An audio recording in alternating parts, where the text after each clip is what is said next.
Hi అండి, అందరికీ నమస్కారం.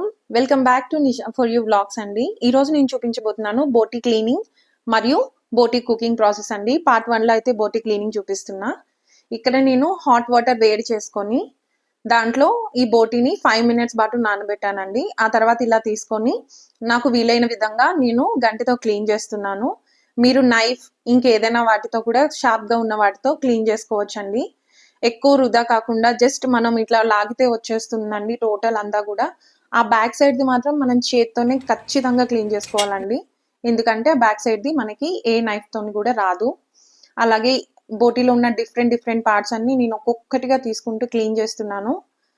ఈ బోటీ ఏదో కష్టం అంటారు, ఇట్లా అంటారు, కానీ మనకి ఇది హెల్త్కి కూడా చాలా మంచిదండి. రెగ్యులర్గా తినమని నేనైతే చెప్పను, కానీ మేము కూడా ఎనీ 2 monthsకి అట్లా తెచ్చుకుంటాం.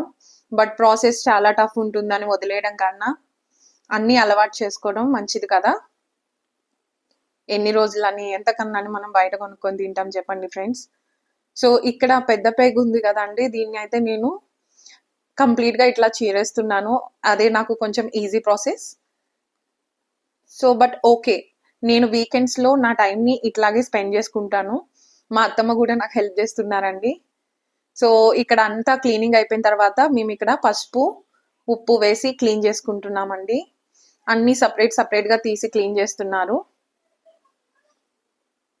సో వీటిలో కూడా నేను సాల్ట్ అండ్ టర్మరిక్ పౌడర్ వేసాను. చూస్తున్నారు కదా మీరు వీడియోలో చూపిస్తున్నట్టు. ఒక్కొక్కరిగా నేను క్లీన్ చేసుకుంటున్నాను. మాకైతే ఈ బోటీలోని నేను ఇప్పుడు కవర్లో చూపించిన విధంగా అది ఏదైతే ఉందో అది చాలా వరకు ఫ్యాట్ అండి. నేనైతే ఫ్యాట్ని అవాయిడ్ చేశానండి. అది మనకి మంచిది కాదు, బ్యాడ్ కొలెస్ట్రాల్ అనేది.